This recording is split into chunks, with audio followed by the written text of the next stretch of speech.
Hi people, this is Sarthak Agarwal, currently an 11th class student who secured 99.2% in his class 10 boards.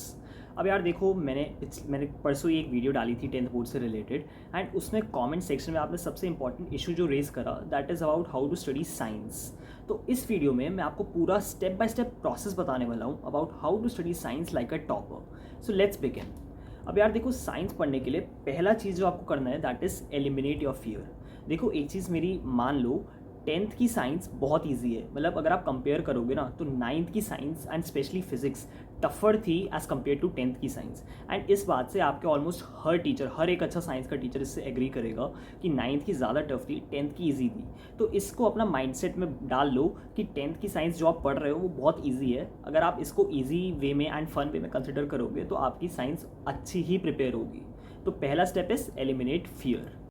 Now let's move on the second step, and that is place all your reference book in the cupboard and keep it locked there.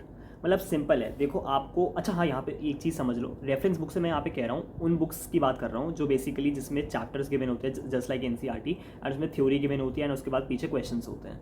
And in books में होता क्या है, इनमें भर भर के बस theory दी होती है एंड ये थ्योरी बोर्ड्स के पॉइंट ऑफ व्यू के मतलब हिसाब से देखें तो बिल्कुल भी एक्यूरेट नहीं होती है. आई मीन वो सही होती है लेकिन बहुत ज़्यादा एक्स्ट्रा लिखा होता है एंड बोर्ड्स में इतना सब नहीं पूछा जाता है.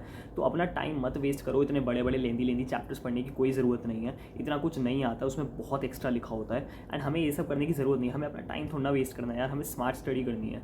तो अभी मैं सजेस्ट करूँगा कि अपनी जो भी ये रेफरेंस बुक आपने ले रखी है उसमें से एक काफ़ी फेमस है जिसके ऑथर का नाम एल से शुरू होता है. मैं पूरा नाम ही लूँगा, you are smart enough to guess it. तो उन सबको बुक्स को अपने कबर्ड में डाल के लॉक करके रख दो. ट्रस्ट मी, मैंने भी ऐसी कोई रेफरेंस बुक नहीं यूज़ करी है. Now third step is very important. Get yourself a good guide और a question bank.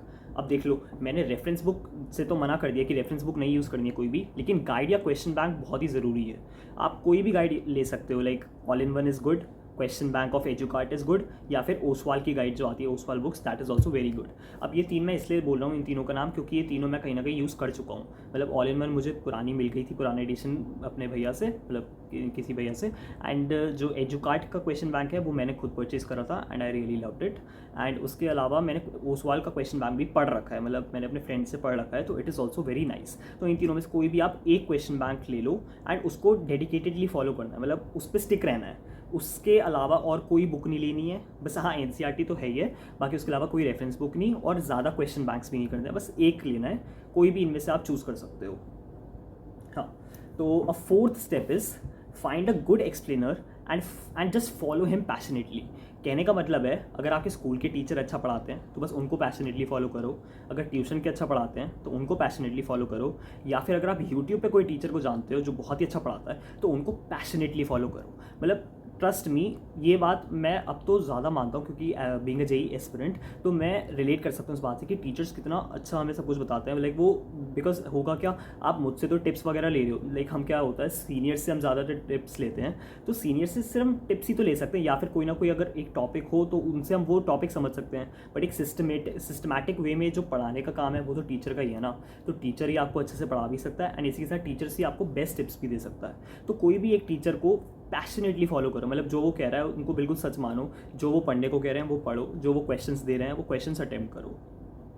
Fifth, and ये बहुत ही इंपॉर्टेंट है, एनसीईआरटी रीड करनी है. जैसे ही मतलब कहने का मतलब है जैसे स्कूल के टीचर या ट्यूशन के टीचर या यूट्यूब वाले टीचर ने कोई भी चैप्टर खत्म करा है तो बाहर में जाए उन्होंने जो भी होमवर्क वगैरह दे रखा है कुछ नहीं करना. पहले एनसीईआरटी रीड करनी है.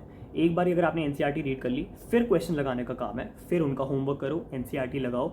उसके बाद है ना, इसके बाद यही सबसे इंपॉर्टेंट स्टेप भी है, सिक्स्थ स्टेप है ये, go through your question bank. जैसे ही आपने एनसीईआरटी पढ़ ली उसके बाद एनसीईआरटी के क्वेश्चंस लगा लिए, अब आपको अपना क्वेश्चन बैंक उठाना है एंड उसको पढ़ लेना है, अच्छे से पढ़ना है. मतलब सारे क्वेश्चंस को देखना है, अपनी मेमोरी को टेस्ट करना है एंड उसके बाद उनके आंसर्स देख लेना है. कोशिश करो मेमोराइज़ करने की, वरना 2-3 बार पढ़ लोगे तो भी अपने आप ही मेमोराइज हो जाते हैं.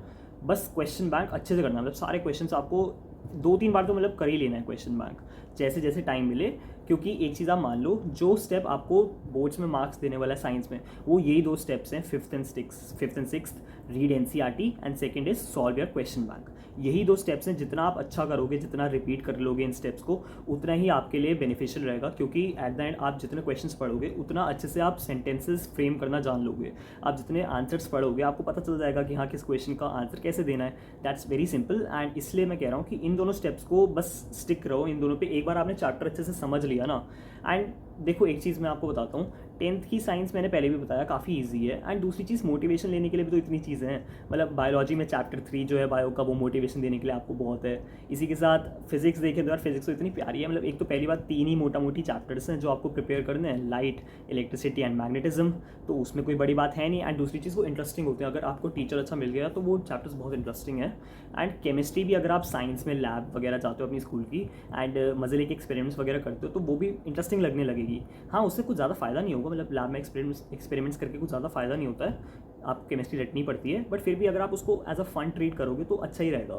तो मतलब कहने का मतलब यही है कि आपको पहले तो अच्छे से एक्सप्लेन जो है ना, एक्सप्लेनर अच्छा होना चाहिए, एंड उसके बाद आपको थ्योरी पूरी अच्छे से समझ में आनी चाहिए। उसके बाद आपको क्वेश्चंस लगाने हैं। एंड एक बार अगर आपने स्टार्टिंग में थ्योरी अच्छे से समझ ली ना, तो आपको बार बार समझने की ज़रूरत नहीं है, फिर आपको बस क्वेश्चंस लगाते जाना है, एनसीईआरटी पढ़ते जाना है। जितनी बार पढ़ लो एनसीईआरटी उतना अच्छा है, जितनी बार क्वेश्चन बैंक लगा लो उतना अच्छा है। अब लास्ट चीज़ जो मैं आपके साथ डिस्कस करना चाहूँगा कि मेरा केस भी क्या सेम था। तो हाँ यार, मेरा केस बिल्कुल सेम था। मैंने ऐसा ही करा, मैंने कोई भी रेफरेंस बुक वगैरह नहीं लगाई थी, क्वेश्चन बैंक मैंने ज़रूर लगाया था।